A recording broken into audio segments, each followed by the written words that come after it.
Welcome to my channel JS academy. आज का हमारा टॉपिक है hexadecimal number system. Hexadecimal number system में 16 डिजिट शामिल होते हैं। इसकी बेस 60 होती है, बेस इसकी 60 है, ठीक है। और इसमें डिजिट किस तरह से शामिल होते हैं, 0 to 9 तक का आपके नंबर होते हैं। फिर जो 9 के बाद आपके पास A to F होता है, यानी कि आप एक 0 to 9 तक नंबर हो। ए आपका जो रिप्रेजेंट करता है वो 10 वैल्यू को करता है, बी आपका रिप्रेजेंट करता है 11 वैल्यू को, सी आपका रिप्रेजेंट करता है 12 वैल्यू को, डी रिप्रेजेंट करता है 13 वैल्यू को, और एफ ई रिप्रेजेंट करता है 14, और एफ रिप्रेजेंट करता है आपका 15 वैल्यू को। यानी कि ये 16 डिजिट हैं 0 से लेके 50 तक, लेकिन 0 to 9 आपने इसे नंबर में लिखना है, और 9 के बाद आपने जो जिस तरह नंबर लिखने हैं वो A B C D E F की फॉर्म में लिखने हैं, ठीक है। हेक्साडेसिमल को डेसिमल में कन्वर्ट करने किस तरह से कन्वर्ट करते हैं, इसका मेथड पढ़ते हैं। इसकी एक एग्जांपल करते हैं हम। हमारे पास एक नंबर है हेक्साडेसिमल, यानी कि हेक्साडेसिमल नंबर है हमारे पास, हेक्साडेसिमल नंबर है। इसको हमने डेसिमल में कन्वर्ट करना है, डेसिमल में कन्वर्ट करना है। ये हमारा नंबर है 3A16, ठीक है। बेस इसकी 60 है। ये जो A है ये इस चीज़ को रिप्रेजेंट कर रहा है कि ये जो नंबर है 3A16 ये हेक्साडेसिमल नंबर को ज़ाहिर करता है। अब हमने इसको डेसिमल में चेंज करना है टू डेसिमल। तो इसका वही मेथड है कि आपने इसको 3 को मल्टीप्लाई करना है 16 के साथ, फिर A को मल्टीप्लाई करना है आपने 16 के साथ, प्लस फिर मल्टीप्लाई करना है इसके। और अब देखिए इसकी पावर देनी है तो first left side right side से लेफ़्ट की तरफ जाएंगे। पहली पावर 0, दूसरी पावर 1। अब 16 0 जिसकी पावर हो वो 1 के बराबर होती है, ठीक है। A मल्टीप्लाई बाय 1 प्लस अब 16 की पावर 30 मल्टीप्लाई बाय 3, ठीक है। अब हमने देखना है कि हमारे पास जो A है वो किस चीज़ को रिप्रेजेंट कर रहा है। A रिप्रेजेंट कर रहा है 10 को, तो हम A की जगह पे यहाँ पे 10 लिखेंगे, उसको 1 के साथ मल्टीप्लाई करेंगे, और 16 को 3 के साथ मल्टीप्लाई किया तो ये आ जाता है 48 मल्टीप्लाई बाय 10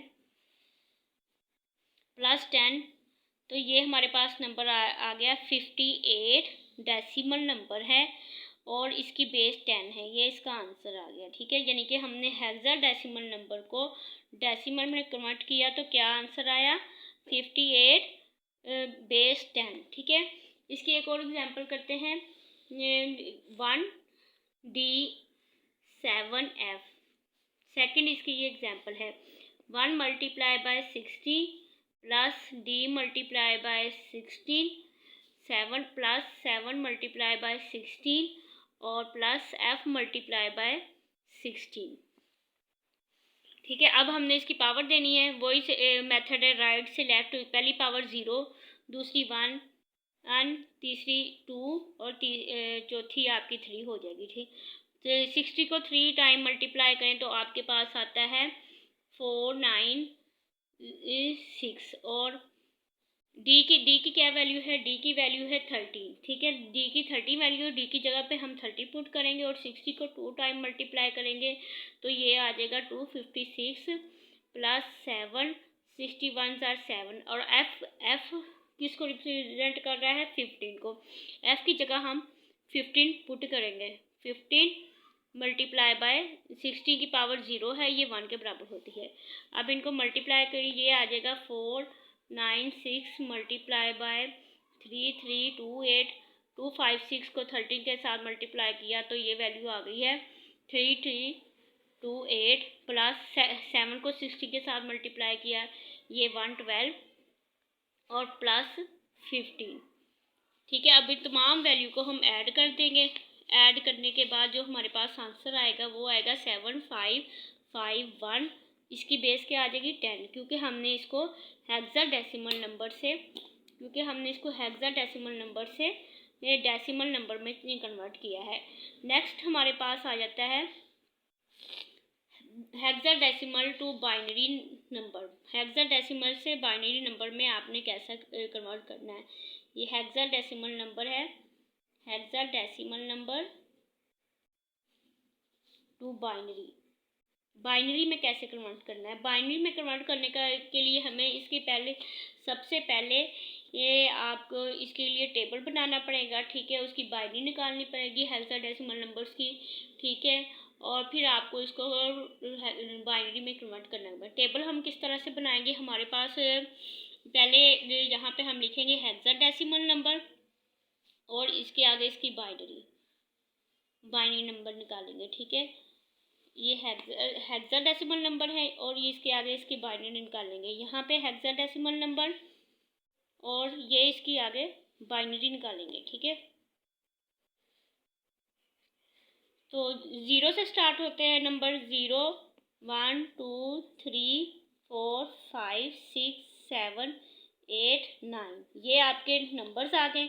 अब आगे 0 से आगे हमने 10, 11 नहीं लिखना, हमने यहाँ पे लिखना है A, लेकिन हमें पता है A की वैल्यू 10 होती है। A 10 को रिप्रेजेंट करता है। फिर B, C, D, E और ये F, ठीक है।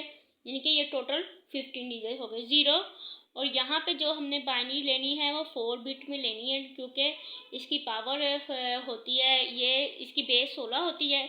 अगर हम 2 की पावर 4 ले तो वो 16 के बराबर होती है। यानी कि हमारे पास जो इसकी बाइनरी निकलेगी ना वो 4 बिट में होगी। हमने 4 बिट में कैसे निकालनी है, वही सेम मेथड है कि अगर आपके पास बिट्स कम हो जाए तो आप इसकी लेफ़्ट साइड पे खुद से अपने पास से 0 ऐड करके अपने बिट्स कंप्लीट कर सकते हैं। और 0 है तो यहाँ पे हमारे पास 4 0 पहले आ गई। 1 की बाइनरी क्या होती है, 1 ही होती है, ठीक है। तो इसके आगे कितने 0 लगेंगे, 3 0 इसके लगे और ये हमारे 4 बिट कंप्लीट हो गए। 2 की बाइनरी हमें पता है, बाइनरी निकालने का मेथड मैंने बताया था कि 2 की बाइनरी आपने कैसे 2 के साथ इसका एलसीएम लेते जाना है। 2 की बाइनरी होती है ये 110, ठीक है, 1 0 होती है। तो ये 10 आ गई और ये 2 0 हमने खुद से ऐड किए है। 3 की बाइनरी 11 होती है, तो यहाँ पे भी हमने 2 0 खुद से ऐड किए। और 4 की बाइनरी होती है 100। अब ये 4 की बाइनरी है तो इसमें कितने 0 ऐड होंगे, इसमें ये 3 बिट और इसमें 1 0 ऐड होगा। अब 5 की बाइनरी हमें चाहिए, 5 की बाइनरी होती है 101, ठीक है। तो कितने बिट ऐड हुए, 3 और 1 4, 1 0 ऐड होगा। 6 की बाइनरी होती है ये 110 होती है, 110। 6 की बाइनरी 10 और ये 1 0 ऐड हो गया। और 7 की बाइनरी क्या है 111, इसका 1 0 ऐड हो गया। और 8 की बाइनरी क्या है हमारे पास 1000। और यहाँ पे 9 की बाइनरी क्या है 1001, यानी कि 2 के साथ हमने इनका एलसीएम फाइंड करके इसकी बाइनरी लिख दी है। अब ये जो हमारे पास अल्फ़ाबेट्स हैं इनकी बाइनरी हम कैसे लिखेंगे। इनकी बाइनरी लिखने का तरीका ये है कि हमें पता है कि A 10 को रिप्रेजेंट करता है, B 11 को, और 12 13 को, और D 12 C को रिप्रेजेंट करता है, D 13 को, और E 14 और 50 को। हमने 10 की बाइनरी निकालनी है, 11 की, 12 की, 30 की, 40 की, और ये 15 की बाइनरी निकालनी है, ठीक है। 10 की बाइनरी हम निकालेंगे। 10 की बाइनरी कैसे निकालेंगे, देखें 2 5 are 10, रिमाइंडर क्या बचा 0, 2 2s are 4, रिमाइंडर क्या बच गया 1, 2 1s are 2, रिमाइंडर क्या बच गया 0। अब फिर 2 से डिवाइड करेंगे, यहाँ पे 0 आएगा क्योंकि ये 1 छोटा है और ये इधर आ जाएगा। तो 10 की क्या बाइनरी आई 1 0 1 0, 4 बिट ऑलरेडी कंप्लीट हैं। इसी तरह हम 11 12 13 और 14 और 15 की निकालेंगे। तो 10 की A की बाइनरी क्या आ गई 1 0 1 0। अब B की बाइनरी क्या आएगी 1 0 1 1, C की आएगी 1100 और D की आएगी हमारे पास 1101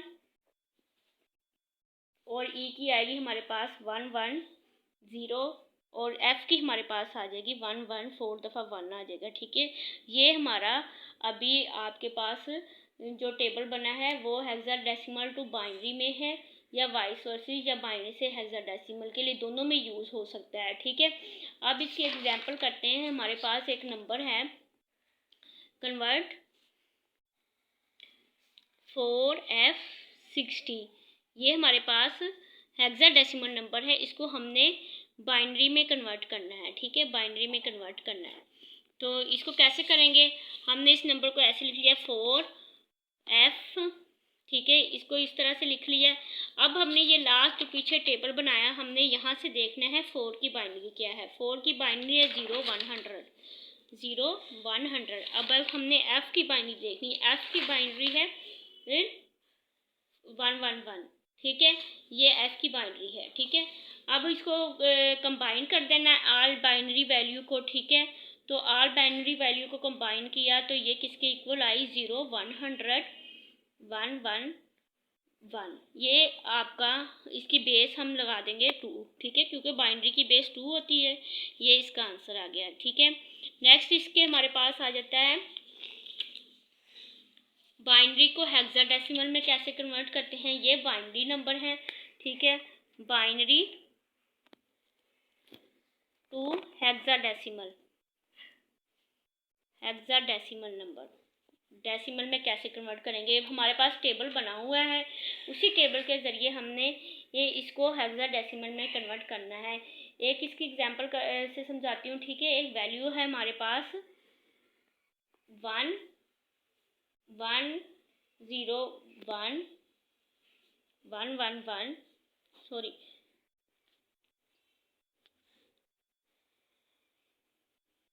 10 10 4 दफ़ा 1। अब देखें हमारे पास हेक्साडेसिमल में जब हमने इसको चेंज करना है तो हमारे पास 4 का ग्रुप होना चाहिए। तो हमने 4 के ग्रुप के हिसाब से देखना है ये कितनी वैल्यू है। 1 2 3 4 5 6 7 8, यानी कि हमने 3 ऐसे ग्रुप बनाने हैं जिनमें इनके 4 बिट कंप्लीट होंगे। ठीक है, तो ये 8 वैल्यू है हमारे पास। तो 4 कंप्लीट करने के लिए हमें कितने ज़ीरो इसमें और ऐड करने पड़ेंगे, ये यानी कि 3 ग्रुप बने, ग्रुप 3 बनेंगे लेकिन 4 बिट के होंगे। इसमें हमें 3 ज़ीरो और ऐड करने पड़ेंगे। अब ये हमारा ग्रुप बन जाएगा 4 बिट का। पहला हमारा ग्रुप आएगा 0 0 0 1। ठीक है, ये वाला ग्रुप आ गया। दूसरा वाले हमारा ग्रुप आएगा, दूसरा वाला आएगा 10 10, और लास्ट वाला हमारा ग्रुप आएगा 1 1 1 1। ठीक है, ये हमारे 3 ग्रुप बन गए, तीनों में 4 बिट कंप्लीट हैं। ठीक है, अब हमने देखना है कि 0 0 1 जो हमारा टेबल है 0 0 1 वो किस नंबर की बाइनरी है। ठीक है, वो बाइनरी है 1 की। ठीक है, अब 10 10 किसकी बाइनरी है, 10 10 हमारे पास बाइनरी है A की। तो हमने इसकी जगह पे A पुट कर दिया, यहाँ पे 1 है। 10 10 हमारे पास A की बाइनरी है, और ये किसकी बाइनरी है, 4 टाइम 1 है, ये F की बाइनरी है। ठीक है, तो हमारा नंबर, इसका आंसर क्या आ गया, 1AF, बेस क्या है 16। ये हमारा बाइनरी नंबर से हेक्साडेसिमल में कन्वर्जन हो गई है। ठीक है, यानी कि हमारे पास टेबल है, टेबल में हम इसको कन्वर्ट कर सकते हैं हेक्साडेसिमल से बाइनरी में भी, और बाइनरी से हेक्साडेसिमल में भी कन्वर्ट कर सकते हैं। और लास्ट इसके पास आ जाता है, अगर हमारे पास डेसिमल नंबर है तो उसको हम हेक्साडेसिमल में कैसे करेंगे। हेक्साडेसिमल में कैसे कन्वर्ट करेंगे। हेक्साडेसिमल की बेस को आपके पास पता है कि उसकी बेस आपके पास 16 होती है। तो अगर हमारे पास कोई नंबर है फर्ज कर ले हमारे पास नंबर है 185, इसको हमने हेक्साडेसिमल में कन्वर्ट करना है तो इसकी बेस 60 है। इसको 60 के साथ आप इसकी डिवाइड करते जाएंगे। 60 1 ज़ा 60, 8 में से 6 निकालें, इसको डिवाइड कर लें तो ये 185 है। इसको 60 1 ज़ा 16 2, अब फिर इसको डिवाइड करें तो ये फिर 1 पे ही जाएगा। तो आपके पास ये बच जाएगा 9 रिमाइंडर बच जाएगा। ठीक है, ये 11 पे डिवाइड होगा और जो रिमाइंडर होगा वो आपने इसके सामने ही लिखना है। ठीक है, अब ये पिन छोटा है, इसको फिर 60 से डिवाइड करेंगे तो यहाँ पे 0 आएगा, और ये जो 11 है ये इस साइड पे मूव हो जाएगा, ये आपके पास 11 इधर आए। अब ये मज़ीद डिवाइड नहीं हो सकता, इस नंबर को अब देखिए 11 तो हम इस तरह से नहीं लिख सकते, लेकिन हमें पता है, हमने लास्ट में पीछे किया है 11 किसको रिप्रेजेंट करता है, बी को। 11 किसको रिप्रेजेंट करता है, बी को। अब हमने इसको हेक्साडेसिमल में लिखना है। हेक्साडेसिमल में हम कैसे लिखेंगे, 185 10 इक्वल है, यानी कि हमने लिखना है बी। टॉप बॉटम से आप टॉप की तरफ जाओगे, ठीक है। 11 की जगह पे हम बी लिखेंगे, क्योंकि 11 का मतलब है हेक्साडेसिमल में बी होता है, ठीक है। और ये 9 आ जाएगा इसके साथ, और ये इसकी बेस 16 आ जाएगी। ये इसका आंसर होगा। ये कन्वर्जन आपकी डेसिमल टू हेक्साडेसिमल में है, यानी कि 60 के साथ आपने इसका एलसीएम फाइंड कर देना, और इसका और जो 11 यहाँ पे अगर 11 है तो 11 बी को रिप्रेजेंट करता है, अगर 10 है तो वो ए को रिप्रेजेंट करता है, अगर 30 है तो वो डी को रिप्रेजेंट करता है। जो भी नंबर रिमाइंडर में बच जाए आपने उसका अल्फ़ाबेट लिख के साथ में आपने इसकी बेस लिख देनी है, वो आपका आंसर आ जाएगा। Thanks for watching my YouTube channel.